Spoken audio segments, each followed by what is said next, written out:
నేర్చుకోవడం మన విధి. కనుక పాటలు బాగా పాడితే చాలే, వాక్యం వినకపోతే పర్వాలేదు అనుకుంటే మాత్రం పొరపాటు పడుతున్నారు. పాటలు మిమ్మల్ని ఆత్మీయంగా పెంచవు, దైవ సంబంధంగా కూడా మీరు అభివృద్ధి పొందలేదు పాటలు పాడితే.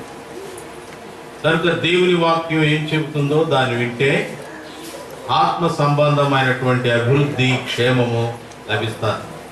కనుక పాటలు పాడేసి లోపల కూర్చున్నామని అనుకుంటే అది సరైన విశ్వాస జీవితం కాదని దేవుని నామమున నేను మీకు హెచ్చరిక చేస్తున్నాను. మరి ఈ సమయంలో దేవుని వాక్యాన్ని మనం ధ్యానం చేసుకుందాం. కీర్తనల గ్రంథం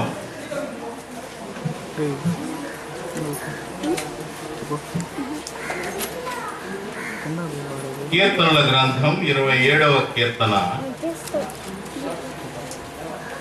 4వ వచనం చదువుకుందాం.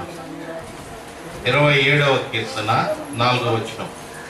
యెహోవా యొద్ద ఒక వరం అడిగితిని, దానిని నేను వెతుకుచున్నాను. యెహోవా ప్రసన్నతను చూచుటకును ఆయన ఆలయములో ధ్యానించుటకును నా జీవిత కాలం అంతయు నేను యెహోవా మందిరములో నివసింపగోరుచున్నాను. చిన్న ప్రార్థన చేద్దాం. ప్రేమ, దయా, కనికరము కలిగిన మా దేవ, మీ పాదములకు వందనములు, స్తోత్రములు చెల్లిస్తున్నాం. మీ దయను బట్టి మీ సన్నిధిలో మీ మాటలు వినే భాగ్యాన్ని మీరు మాకు అనుగ్రహించినందుకై మీకు వందనములు, స్తోత్ర. మా జీవితంలో మేము ఆత్మ సంబంధంగా ఎదుగుటకు మీరు మాకు అనేకమైనటువంటి విధాలుగా సహాయం చేస్తూ నీ వాక్యము నీ భాగ్యాన్ని ఇస్తూ ఉన్నందుకై మీకు వందనములు, స్తోత్రములు చెల్లిస్తూ ఉన్నాం.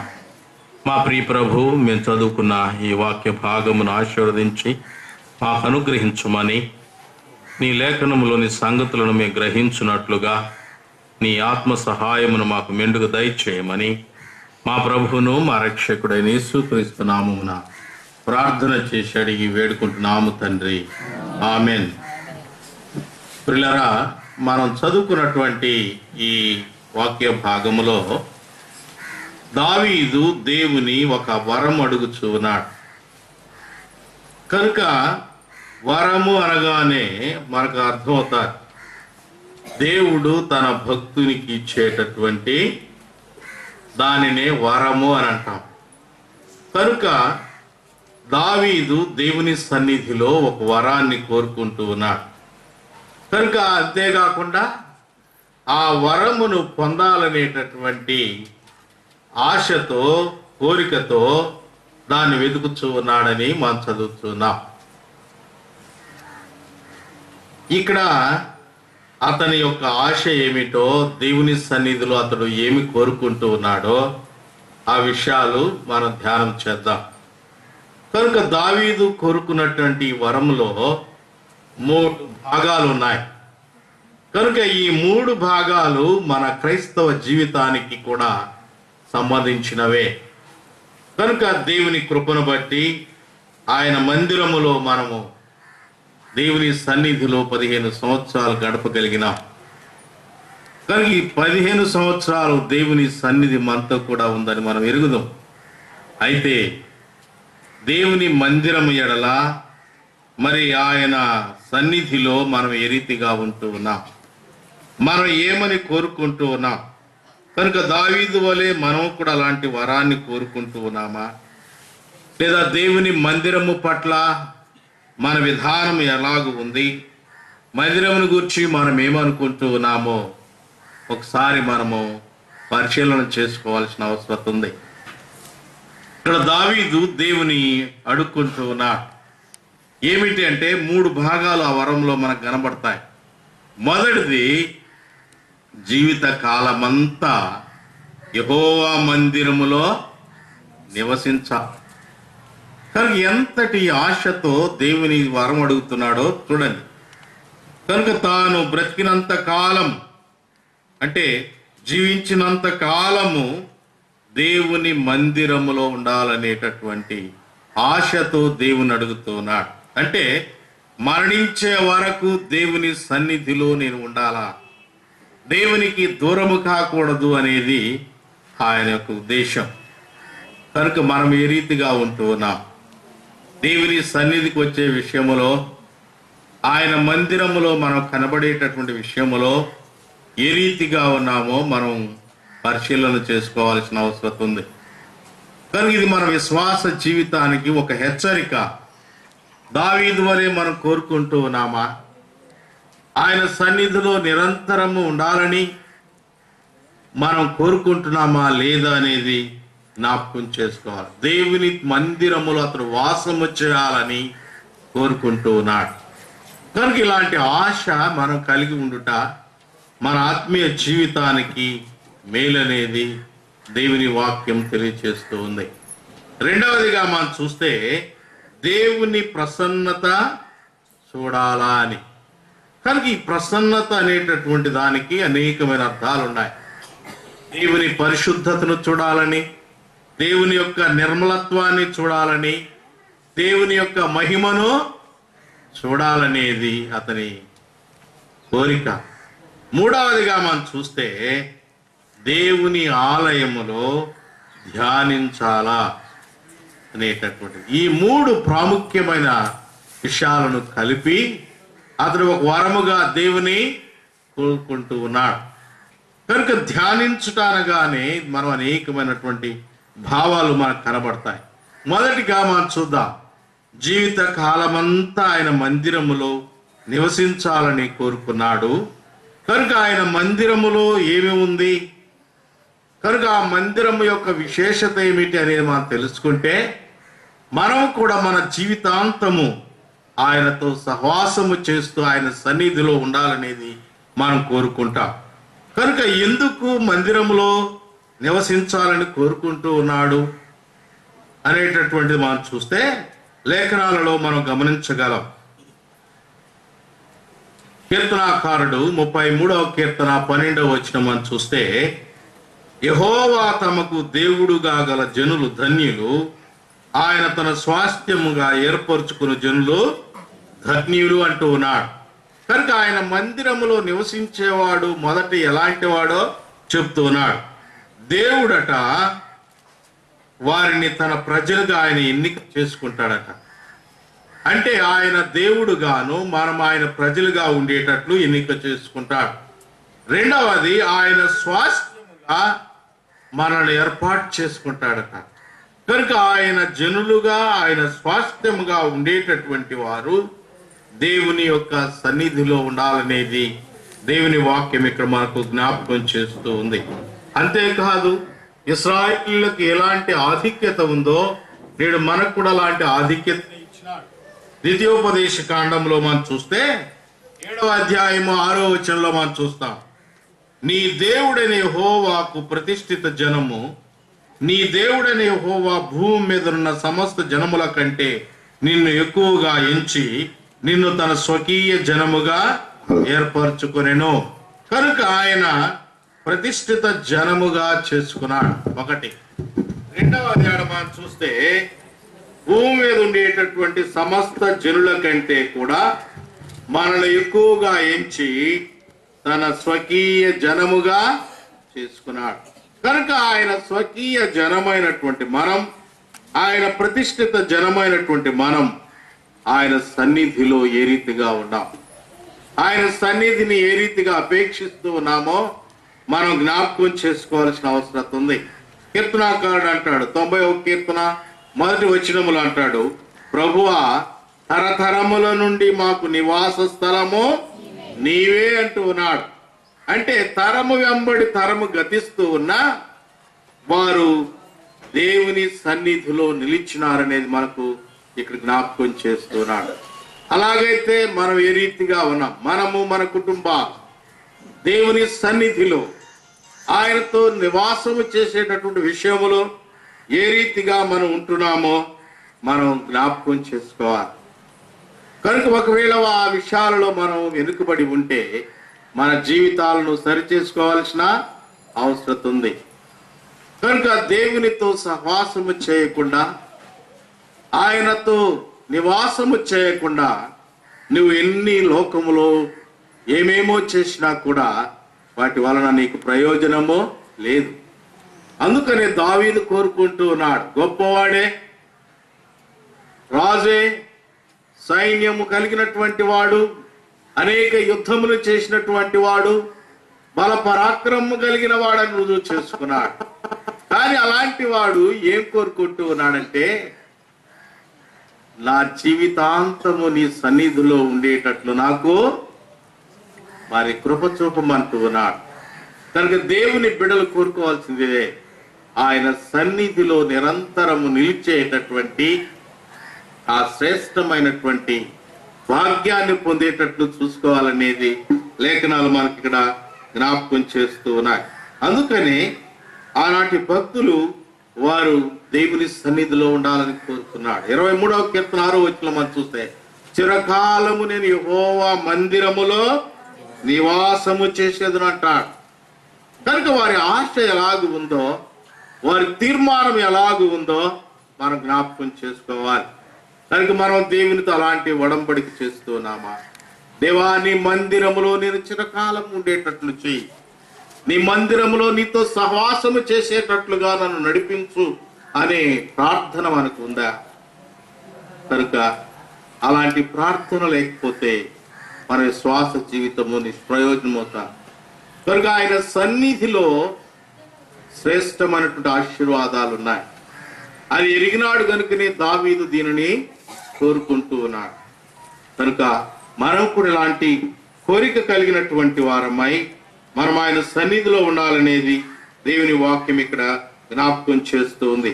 అంతేకాదు, ఆయన సన్నిధిలో ఏమి ఉంది అంటే 65వ కీర్తన 4వ వచనం మనం చూస్తే, నీ ఆవరణములో నివసించున్నట్లు నీవు ఏర్పరచుకుని చేర్చుకుని వాడు ధన్యుడు, నీ పరిశుద్ధాలయము చేత నీ మందిరములోని మేలు చేత మేము తృప్తి పొందేదము అంటూ ఉన్నాడు. కనుక ఆయన ఆవరణములో నివసించేటటువంటి వాడట ధన్యుడు అంట. అంటే ధన్యుడు అంటే పుణ్యవంతుడు అని అర్థం. కనుక ఆయన ఆవరణములో, ఆయన మందిరములో నివసించేవాడు ఒక శ్రేష్టమైన ధన్యకరమైన స్థితికి వస్తూ ఉన్నాడు. కనుక పుణ్యవంతుడుగా ఆయన సన్నిధిలో ఉండేటటువంటి భాగ్యాన్ని పొందుతూ ఉన్నాడు. రెండవదిగా మనం అక్కడ చూస్తే, ఆయన మందిరములో మేలు ఉంది, ఆ మేలును బట్టి అతడు తృప్తి చెందుతాడు. కనుక ఆయన మందిరములో మేలు ఉంది, తృప్తి ఉంది, ఆయన మందిరములో ధన్యత ఉంది. కనుక అందుకని దావీదు చిరకాలం ఆయన సన్నిధిలో ఉండాలని కోరుకున్నాడు. అంతేకాకుండా లేఖనాల్లో మనం చూసినట్లయితే ఆయన మందిరములో నెమ్మది ఉంది. 84వ కీర్తన 2వ వచనం మనం చూస్తే, యెహోవా మందిరావరణములను చూడవలనని నా ప్రాణము ఎంతో ఆశపడుచున్నది, అది సొమ్మచిల్లుచున్నది.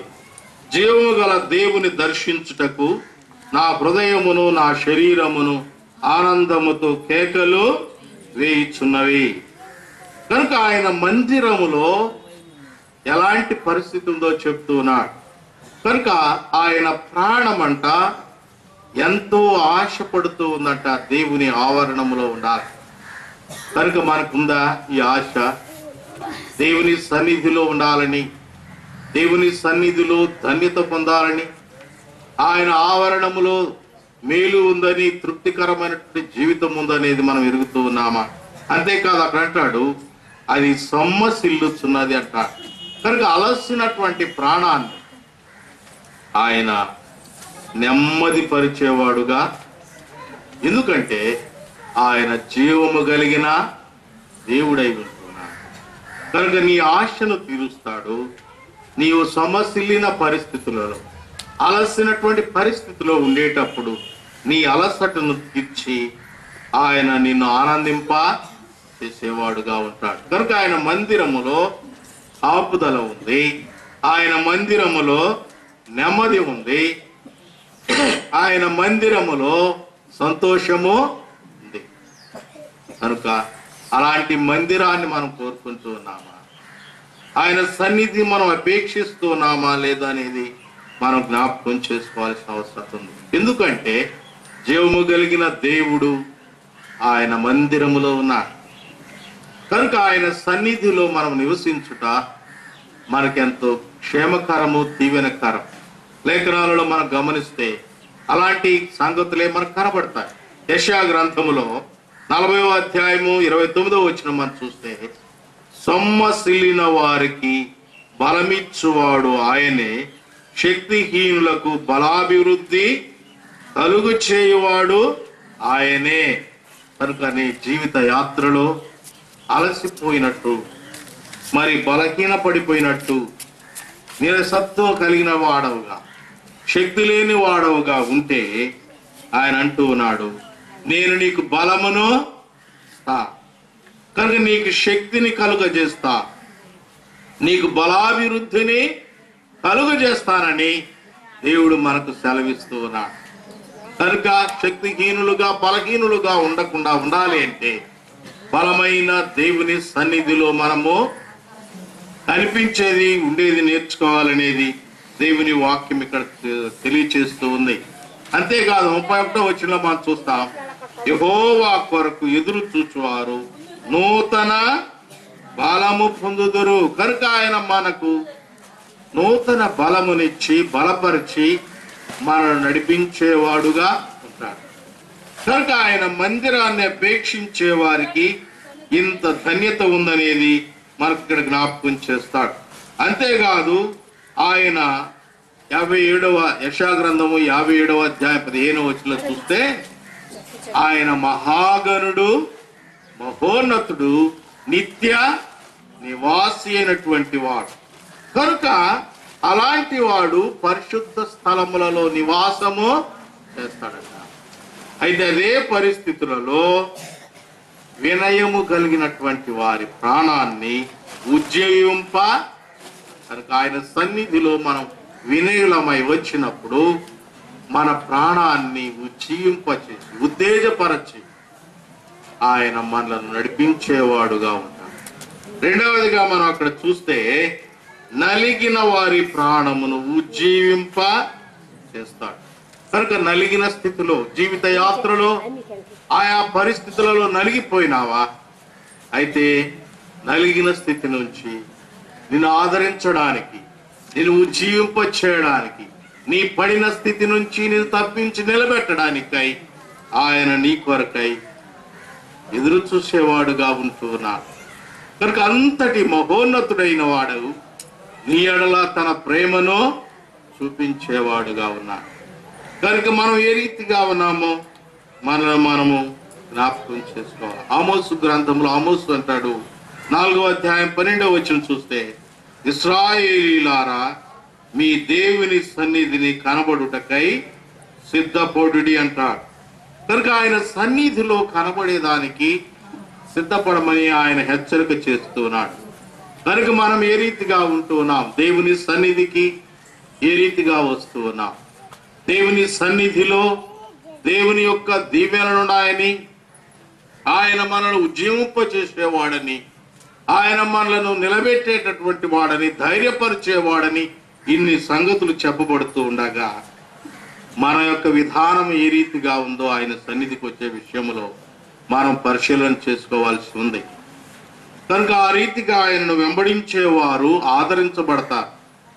ఏముందని అనుకుంటూ ఉండేవానికి ఇలాంటి గొప్ప శ్రేష్టమైనటువంటి స్థితి రాదనేది మనకి ఇక్కడ జ్ఞాపకం చేస్తూ ఉన్నాడు. అందుకనే వారు దేవుని సన్నిధిని తరతరములో ఆయన కృపను పొందేటట్లుగా ఆయన సన్నిధిలో ఉంటూ ఉన్నారు. నిజమే, మనం లేఖనాలలో గమనించినప్పుడు దేవుడి ఇశ్రాయేలీయులకు ఒక శ్రేష్టమైన అధికారమును, ప్రత్యేకతను ఇచ్చినాడు. వారితో ఆయన కలుసుకునేటటువంటి వాడు. సంఖ్యాకాండంలో మనం చూసినట్లయితే 17వ అధ్యాయం 4వ వచనంలో మనం చూస్తే, నేను మిమ్మును కలుసుకుని ప్రత్యక్షపు గుడారం అనే మాట మనం చూస్తాం.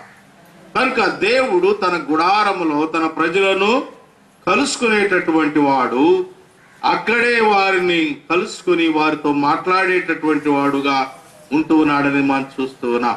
కనుక ఆయన మందిరములో నివసించే వారిని ఆయన ఏం చేస్తాడు? శక్తిహీనులైతే శక్తిని అనుగ్రహిస్తాడు, బలహీనులైతే వారిని బలపరుస్తాడు, కృంగిపోయినటువంటి వారిని ఆయన లేవనెత్తుతాడు. అదే పరిస్థితులలో ఆయన మందిరములో ఉన్నాము గనుక ఆయన మనను కలుసు